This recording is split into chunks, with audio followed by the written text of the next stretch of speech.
Buenos días, mi nombre es Catherine Malavé y yo les voy a hablar hoy sobre los bivalvos, un recurso sobreexplotado y poco valorado.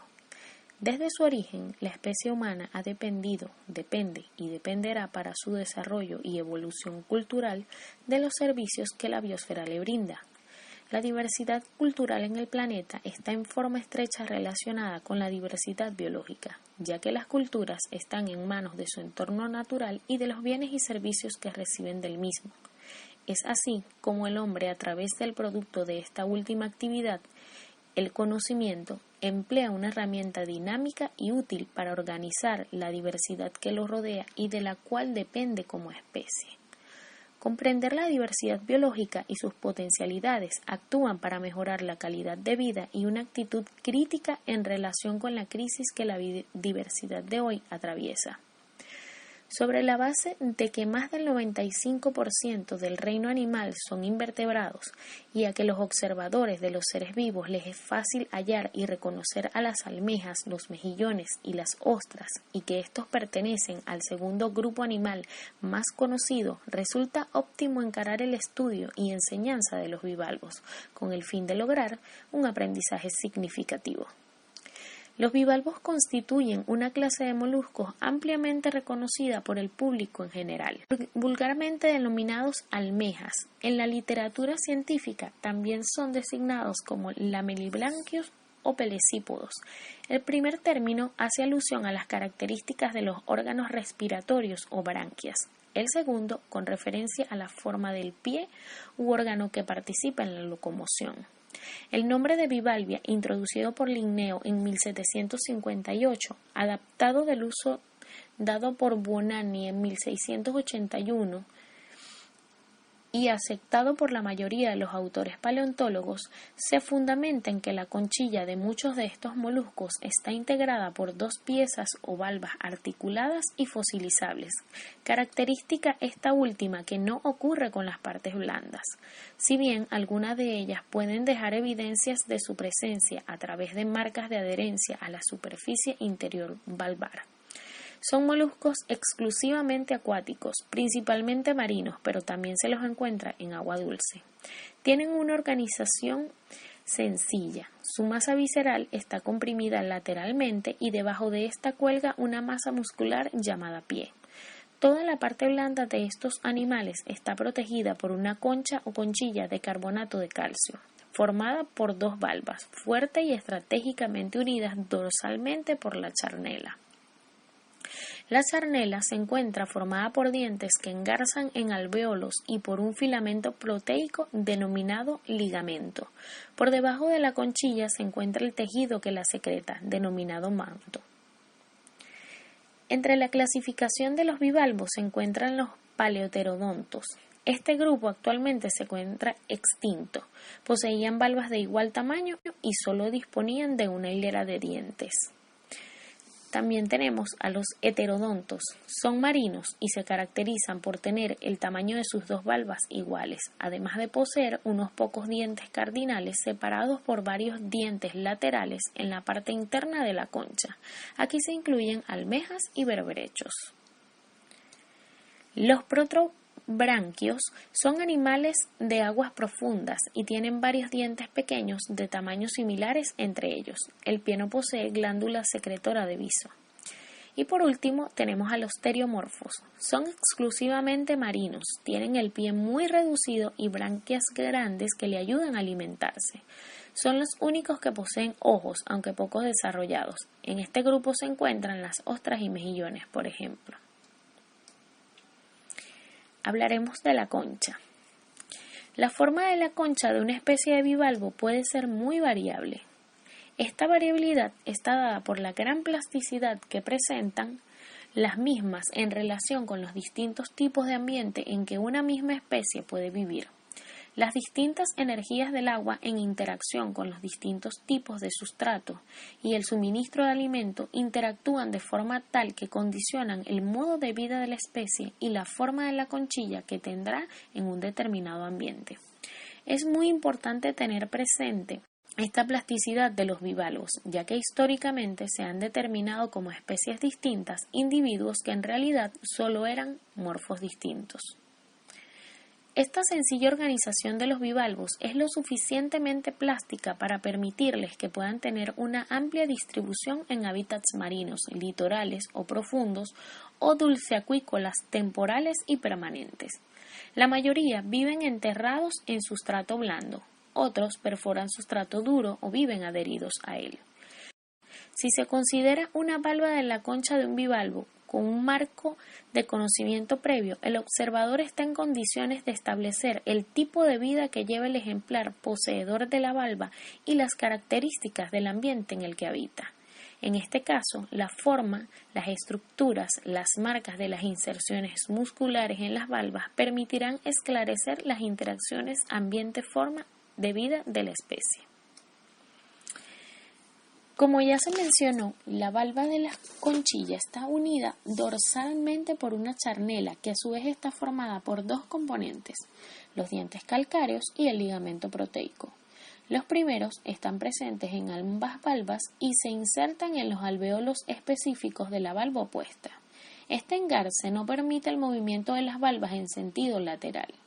Los dientes pueden ser semejantes y en este caso se habla de una charnela taxodonta o pueden ser desiguales y entonces la charnela se denomina heterodonta. Por su parte, el ligamento proteico funciona en forma antagónica con los músculos aductores, mientras que los músculos aductores cierran las valvas cuando están contraídos, ejercen presión o tensión sobre los ligamentos. Cuando los músculos aductores se relajan, los ligamentos cesan de ser tensionados o presionados y tornan a su estado natural, abriendo de esta forma a la conchilla. Salvo secciones de la morfología de la concha, el plano de simetría pasa entre las dos valvas, dividiéndolas en derecha e izquierda. Colocando la valva en posición, la valva izquierda es aquella que en el lado anterior, por donde sale el pie, queda hacia la derecha y el posterior, por donde sale el sifón o aperturas del manto, queda a la izquierda del observador. Las valvas derecha e izquierda pueden ser semejantes, equivalvas, como en las almejas, o desiguales, inequivalvas, como en las ostras. Asimismo, en cada valva pueden ser iguales o diferentes las dos porciones situadas a cada lado del humbo. En el primer caso se dice que la valva es equilateral, como en Pecten o Cardium sp. En el segundo caso, la valva inequilateral, como la almeja amarilla. El cierre entre las valvas puede ser uniforme o no, por tener pie y sifones. Estos últimos, cuando existen, son proyecciones de la pared del cuerpo con forma de tubos que relacionan el medio interno con el externo, llegando en el extremo de desarrollo a formar en la concha cuando se cierran una abertura anterior o posterior, o ambas. Alimentación. Todos los bivalvos son micófagos y no poseen mandíbulas, rádulas o aparatos especiales para manipular, cortar o masticar. De acuerdo con el método de alimentación, los bivalvos pueden ser suspensívoros, detritívoros o carnívoros. La mayoría se alimenta de partículas, diatomeas, dinoflagelados, otras algas y bacterias que se hallan en suspensión en la masa de agua, es decir, son suspensívoros. Algunos lo hacen de partículas alimenticias que se encuentran en el sedimento que los rodea, detritívoros. Y unos pocos consumen presas vivas o muertas que atrapan activamente de distinta manera. Estos son carnívoros. Estos tres tipos principales de alimentación están relacionados con diferentes clases de branquias. Los suspensívoros poseen lamelibranquias, que no solamente filtran el agua para atrapar las partículas en suspensión, sino que además son las encargadas de dirigir estas partículas hasta la boca. Estos bivalvos tienen claramente separadas las corrientes inhalantes y exhalantes y filtran gran volumen de agua dentro de su cavidad del manto. Los bivalvos detritívoros pertenecen a dos grandes grupos, protobranquios, con estructuras anteriores ciliadas que penetran el sedimento y lo llevan directamente a la boca, y los telinoideos, que poseen sifones posteriores a lo largo que les permiten aspirar detritos orgánicos o microorganismos de la interfase sedimento-agua. Por su parte, los bivalvos carnívoros poseen septibranquias, que ayudan a succionar el agua o la capa superficial del sustrato para atrapar pequeños organismos o sus restos. Este último hábito alimenticio está por lo menos representado en 4 familias. Unos pocos bivalvos que desarrollaron otros mecanismos especiales de alimentación son los Anomalodesmata. En lo que perforan madera, las branquias no recolectan partículas alimenticias y el estómago se ha modificado para digerir celulosa.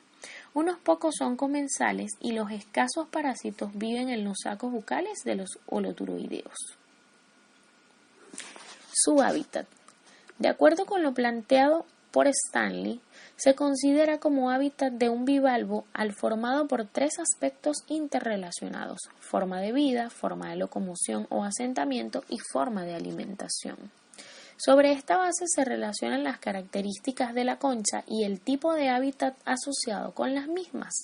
Por lo tanto, de acuerdo con su forma de vida, una división común de los bivalvos serían excavadores de sustrato blando, perforadores, habitantes superficiales fijados al sustrato duro y habitantes libres de superficie. Los excavadores de fondos blancos pueden vivir inmediatamente por debajo de la superficie, a estar a varios centímetros por debajo, como muchas especies de almejas. Los habitantes superficiales fijados al sustrato son especies que, como los mejillones, viven fijados al sustrato mediante unos filamentos llamados viso.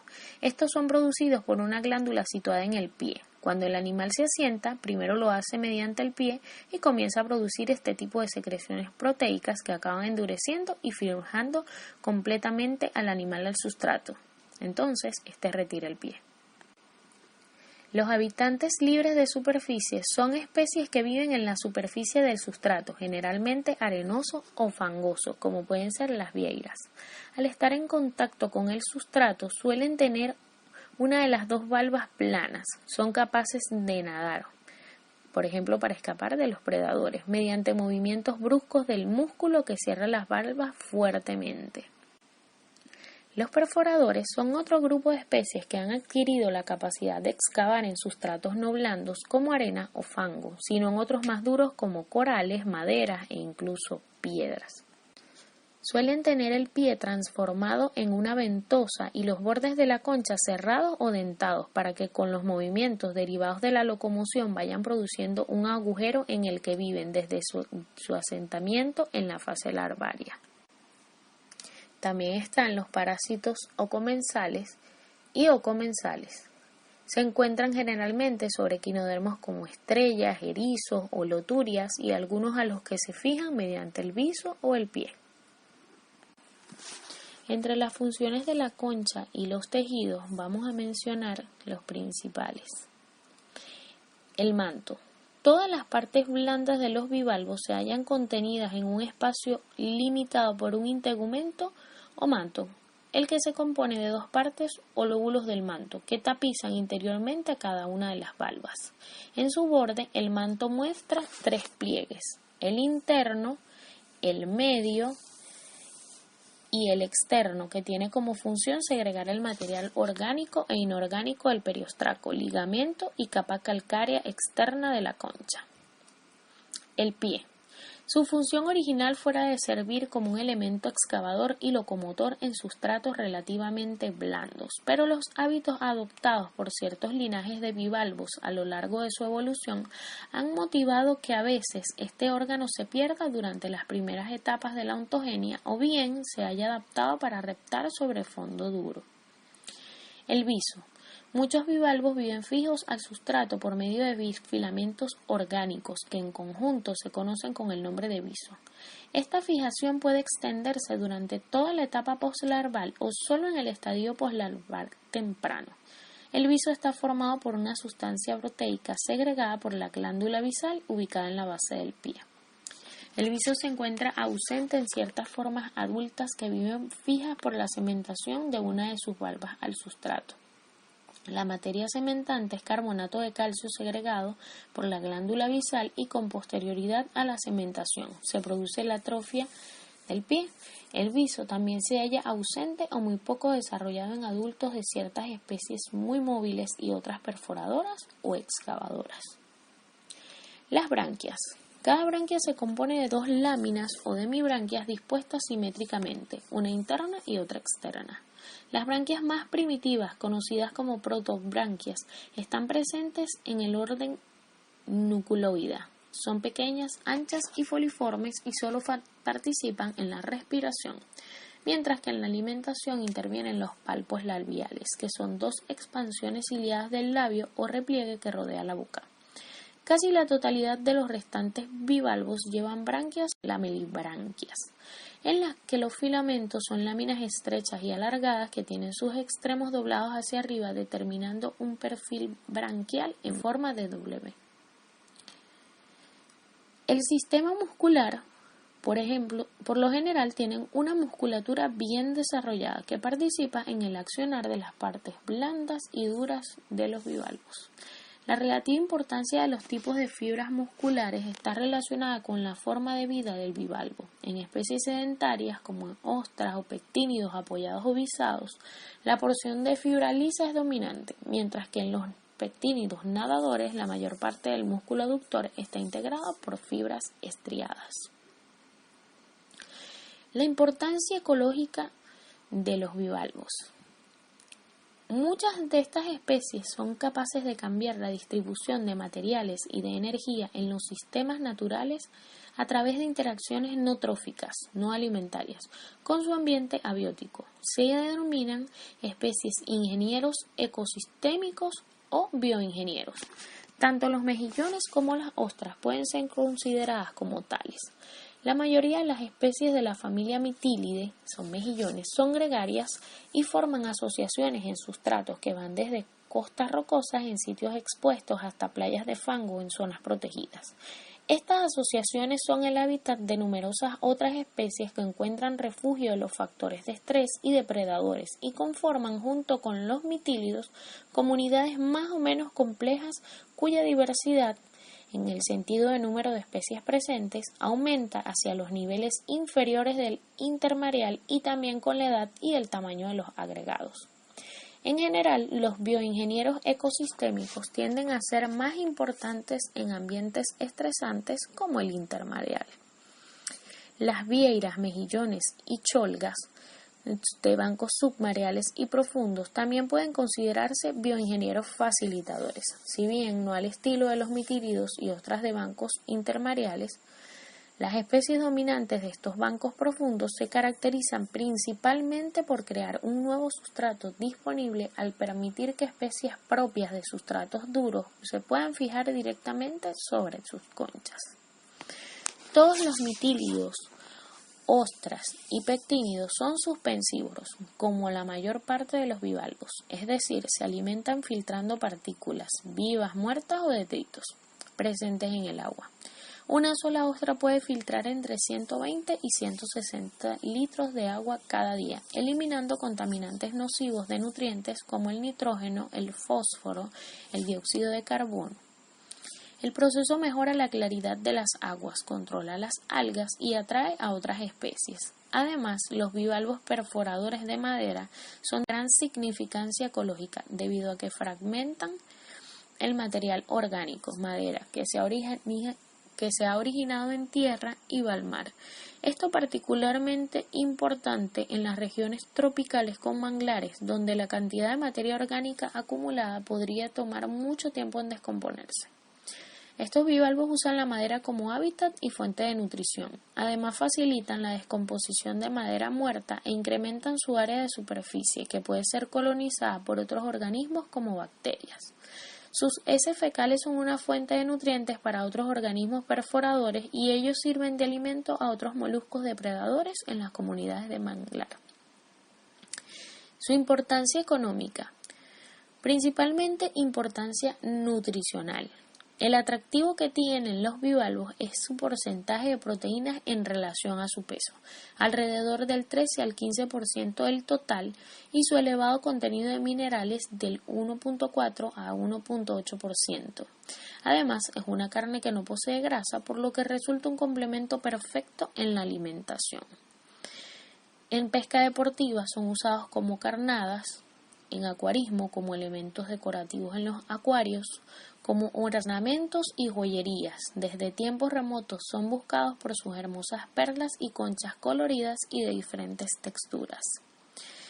En la producción y la pesca, ellos han ocupado un papel preponderante en la dieta de múltiples comunidades pesqueras alrededor del mundo por su amplia variedad, diversidad de características, alto volumen de pesca y alto contenido nutricional. Su producción es de suma importancia para la economía global, siendo los principales productores China un 84%, Japón con un 2.2% y Corea con 1.9%. Además de las pescas de los mismos, un porcentaje que va en aumento de moluscos bivalvos se cultivan, obteniendo ejemplares de buen tamaño en poco tiempo y de excelente calidad. Asimismo, un porcentaje de estos han colonizado por introducción accidental o consciente diferentes cuerpos de agua, ocasionando un impacto negativo, como es el caso del mejillón cebra y el mejillón charrúa, que se adaptan fácilmente a cualquier ambiente, desplazando a las especies endémicas y generando desequilibrios ambientales y gastos anuales de erradicación, ya que invaden tuberías, piscinas de cultivo y afines. La tasa tan pequeña de especies de moluscos de importancia comercial a la venta y en diversas presentaciones de ornato reflejan la presión sobre la explotación, sobre todo en aquellas que no están contempladas en actividades de cultivo, por lo que se hace necesario realizar estudios ecológicos y propuestas para utilizar otras especies y así permitir un equilibrio evitando la sobreexplotación.